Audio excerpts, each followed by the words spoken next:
Welcome back to another Hearthstone Report. We've had one recently, but it's time again because we got hit with more news. Now, we did know that a Nerf was coming up, and we sort of mentioned those.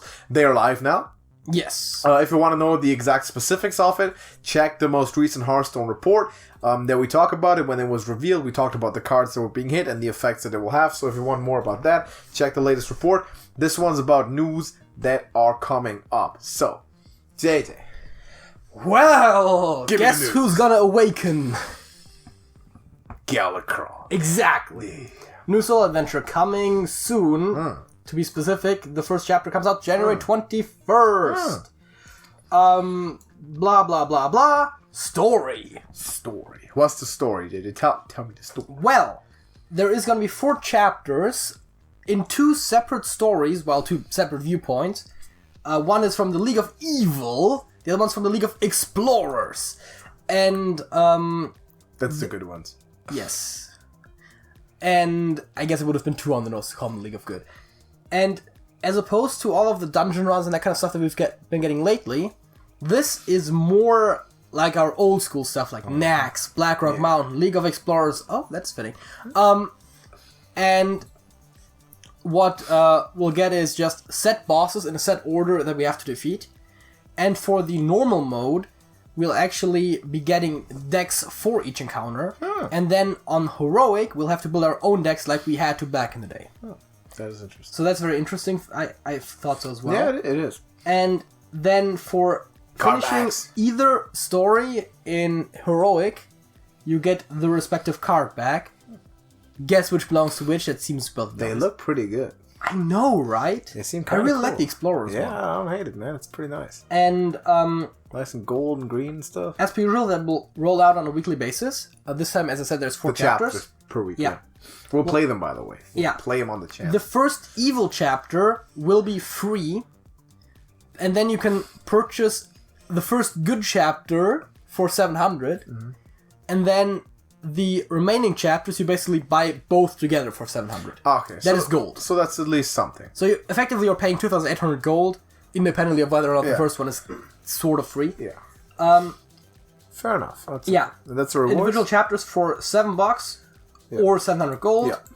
Personally, I always recommend gold, but if you have money to blow, do what you will. Gold. If you don't have that much gold, you want to play anyway. If you do want to spend money on it, of course, you should do this. You should pre-purchase it now for like $21 or something. And you get the whole adventure. You get the whole adventure, gold pack, and you get a golden pack. Yeah. Woo. Gold pack's pretty good. You can get some. You can make some. So for the people that are paying with gold, of course, you're getting less than usual because the golden pack has been moved from being at the end of the whole thing to just being part of the purchase, which is good. What? Which is good for those who. Yeah, but it's not good for people like me, where I'm just not going to get it anymore. So that sucks. That's problematic. But here they have the list of all the rewards. You basically get 4 cards per campaign per chapter. So you're getting, with every 700 gold you spend, you're effectively getting 8 cards.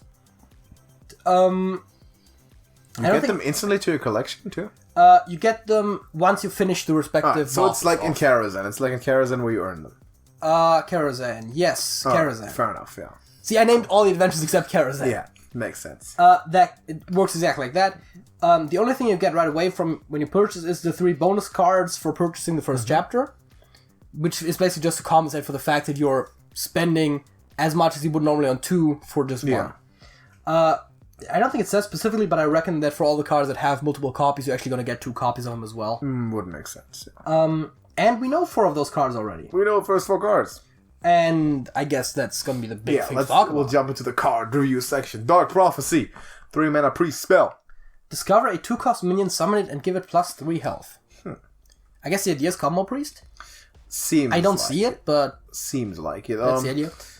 Is this good? So you discover, which makes it not bad, and you can potentially roll pretty high on that. Like for example, you get like an injured Tol'Vir.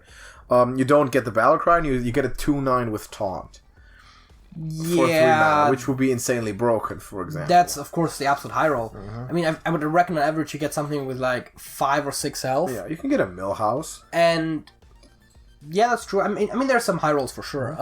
The discovery makes it maybe okay. If it was just random, it probably wouldn't be good enough. Yeah, if it was random, you would get like Ancient Water and you'd be kind of screwed. Especially because there's pretty good minions in the 3 mana pools.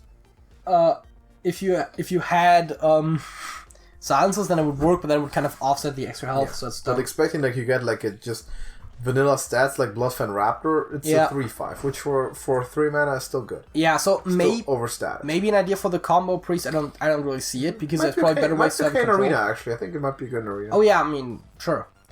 So that's earned from the Chapter 1 Explorers campaign, so anyone can get that. Anyone. Even those who don't purchase wings. Exactly. Then we have Shotbot. Shotbot. Who is a 2-mana 2/2 mech with Reborn for Paladin. That seems really good. That seems incredibly strong in Mech Paladin. Yeah. Because you magnetize stuff on it, right? And it comes back and stuff. So without the magnetized stuff. But it's just going to be 2/1. Yeah, it seems like a pretty good insurance sort of thing. Yeah, I mean, it's not horribly overpowered or anything, but it's pretty good. It seems good. That one is earned from Chapter 4 of the Evil campaign, by the way. It says that with every one. What's also earned from the Chapter 4 of the Evil campaign is the Chaos Gazer. 3-mana 4/3 demon for Warlock with the battlecry, corrupt a playable card in your opponent's hand. They have 1 turn to play it. If they don't, it'll be destroyed, I suspect. Yes. So, and playable would refer to a card that they can afford to play that next turn. I guess. Because, like, say you play this on turn 3, you can't corrupt your opponent's, like, Dr. Boom or something. That makes sense, yeah. But, of course, the noteworthy thing here is that, once again, Warlock is getting combo disruption. Mm-hmm. That seems to be part of their class identity. You can't see my other hand, but yeah, I'm doing it. Yeah. Not that they care much about class identity usually, but in this case, that seems to be a manifestation of that. We've had it with Gnome Ferratu. We've had it with several things, actually, and this one is now part of it, too. And it seems pretty decent. I mean, if you're lucky, you hit like a card that's important, but not good at all for the situation. So, for example, like Hellfire or whatever. And we got, also vanilla stats, demon, like it's got no downside. Yeah, it's pretty good. It's kind of a good card for Warlock in general. Gonna be good in Arena too. Obviously. Yes. And Chapter 4 of the League of Explorers campaign will award you, presumably as one of the lighter awards, the Amazing Reno. 10 mana mage hero with Battlecry. Make all minions disappear. Poof. Yeah. Which I suspect means they just disappear. If they have a death rattle, they don't trigger it. I would assume so, because otherwise this is just 10 mana Twisting Nether with 5 armor gain on top of it. So it's sort of like was it Plague of Death, the 9 mana priest spell, yes. Silence and destroy all enemy minions. This is basically what this is as a battle cry. All minions. All minions, yeah. Which is pretty good. I mean, yeah, Plague of control tool. I mean, in that case, I guess it's Plague of Death plus Iron Hide, so that is exactly 10 mana. Exactly 10 mana. What's the hero power, and do we know it? It doesn't say, so I don't actually think so. Wow. Unless they are... honestly, I didn't check that. We should check that, because that would be good to know. If they have it on the card library already... We're doing this live. Galakrond's Awakening. Blizzard. Is this Blizzard's fault? Can I blame Blizzard for this? I'm pretty sure you can, yeah. Blizzard! Come on, Blizzard. It's not there. So, yeah, that worked. Incomplete information. If you have the information, please post it in the comments. We will pin it if we can confirm its validity, so as to have complete information for other people following after you on this video. But yeah, this card seems interesting.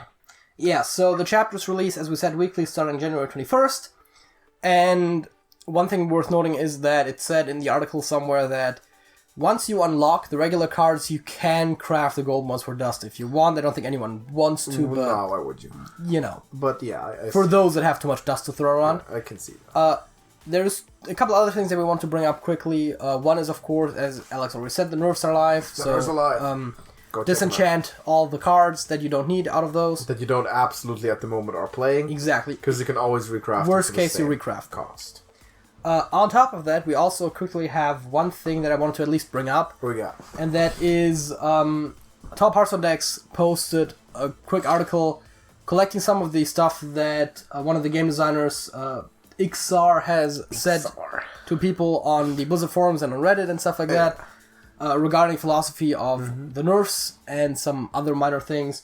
I just want to quickly bring those up. The first question was, why did they not nerf hunters, but the face hunter and priest? Specifically priest? And they said that though they're popular, they're not popular at higher ranks. And while they do care about lower rank play, they assume that once something falls off of the top ranks, it likely also stops seeing play on the lower ranks just in a delayed fashion. Oh, okay, so it's sort of like a ripple effect. Like Yeah. The Legends sort of meta sets the tone, and then people adapt. Yeah. Makes sense. It says here, quote, "We generally see a trickle-down effect on the meta that starts in Legend and moves down to rank 17 to 18. We'd expect the population of both those decks to decrease as players experiment with new decks." Okay, fair enough. Makes sense. Dragon Ball Poacher is back in the arena as a glitch. They're fixing that. That's not really interesting, but it is in here. Right. There is a huge paragraph. You can either pause the video or go to the link in the description. Yeah, we'll link this side so you can check it out. They changing their nerfing strategy a little bit to nerf stuff faster than before. We've seen that already.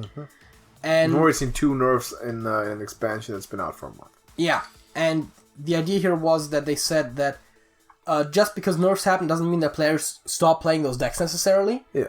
So due to that was originally an assumption that it might be the case. Due to that not being the case, they can kind of afford to nerf fast because it doesn't really hurt much. Also because the way they've been doing the nerfs, because they've been very incremental and haven't been killing blows.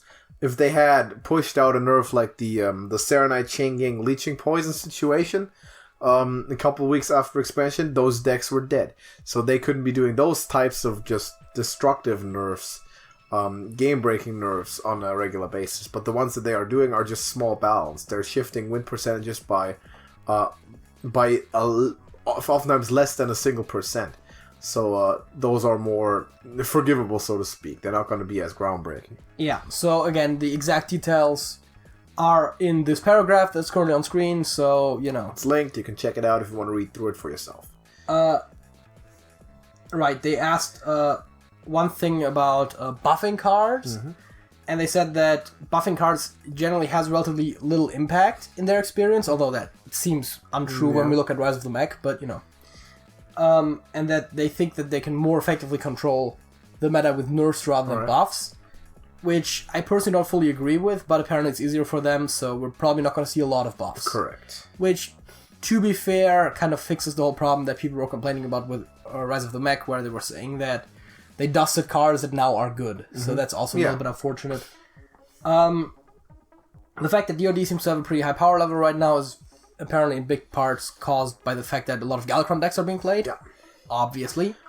We expected this, though. We expected the expansion to be strong. We expected Pirate Warrior to be strong. We expected the Token Druid to be good, and all the Galakrond decks seem very strong. And apparently what they're trying to do is that they would rather have a new expansion be slightly stronger than existing stuff, and then nerf it in places where it's needed, rather than release a weak expansion and just have the cards not be played. Yeah, I do agree with that, however. I do kind of agree with that. Especially last expansion of the year, you tend to want to push out some stronger stuff, and give the best chance of synergies before before a full year rotates out, and you kind of reset it.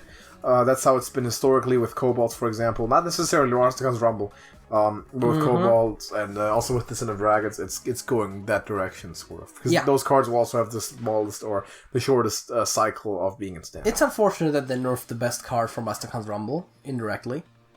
Which one are we talking about? It's not the best card, stop it. That was... I feel like that was the one that had the biggest meta impact at the time. No. That was not the best card. Never was. Maybe it's Zoologian, I don't know. Oh, I don't know. Anyways, that's the news. That's the news. So, we got some interesting stuff, definitely. The nerfs alive. One other piece of news, which is maybe a bit more locally concerning. The Trash Bowl tournament is starting soon. So, everyone who is registered for that, obviously you're already a member of the TrashcanTV Discord. However, there are still some spots open. So, registration ends on, correct me if I'm wrong, January the 19th? 12th. The 12th, which is tomorrow? Well, actually that's today because we're gonna release it on Sunday because it's Saturday's podcast. Oh, okay, cool. So that's like now. So there's like 4 hours by the time this video goes out. Yeah, so we're expecting that people have already registered for it, but if you are not interested in playing, Obviously, you hopefully will be a viewer, so look forward to a lot of those coming up over the next couple of weeks. And it's going to be an interesting tournament. We've got a lot of nerfs, but we have a pretty balanced meta, I want to say, at the moment. So, and of course, the new cards from the single-player content are not going to affect the tournament meta because they come out after deck submission. They are out. Which luckily ended up working out pretty well for us, because it would be unfortunate if people submitted decks like last minute that had like some chapter 1 cards, other people didn't have them yet. That would suck. So, luckily we set our schedule the right way. Maybe Blizzard adjusted to our schedule. I think we knew that beforehand, technically, the 21st date, When we started the registration for the tournament I think it was known since the DoD release. Really? Maybe it was. Okay, fair enough. I'm not sure if we consciously considered that in the planning. I want to sell the... But it was known. I didn't. And I want to push the fact that Blizzard adjusted to our schedule. That'll be the first time that Blizzard showed us any recognition, other than behind our backs. They have put one of our behind our backs. I'm saying, give us some exposure. They took our beginner's guide, put them in their official playlist for Hearthstone beginners guides on their damn channel. We didn't get nothing for it. They never tweet at us. They've never even given us a card reveal or anything. Nothing. Blizzard needs to respect us, man. If they're gonna use our video material, they clearly are aware of our existence as content creators. I mean, it's not like the way you're just saying it. It's frames it like they stole our content. Yeah, but they added one of our videos to their playlist. The views still go to us. Yeah, fair enough. But I mean, come on, right? You're aware of us, and in your opinion, we make very good stuff that you officially feature, right? So give us a damn card reveal or something. We're hosting tournaments here, man. We're spreading the word about your game. We all know that Blizzard is a small indie company startup that needs all the corporate help that it can get. So please, TrashcanTV for card reveal. Make it happen in 2020. This is a personal note to anyone watching. The report has ended like a minute ago. Vote TrashcanTV 2020. Yes. If you know anyone that is affiliated with someone at Blizzard, or you personally yourself have any type of contact to anyone, man, vouch for your boys. That would be amazing. And you'll probably get a special role in the Discord if you can prove that you made them recognize our puny existence. That would be the best. So, but yeah, the report's done, and that was a rant at the end. Make it happen 2020. Thank you for watching this video. Stay tuned for the Trash Bowl coming up pretty soon. And subscribe to the channel, like the video, and join our Discord. I mentioned a couple times, but we have a Discord server for the community. Everyone is welcome to join. And it's a pretty cool place to hang out. So hopefully we'll see you there soon. And until then, JJ. That's it. That's it.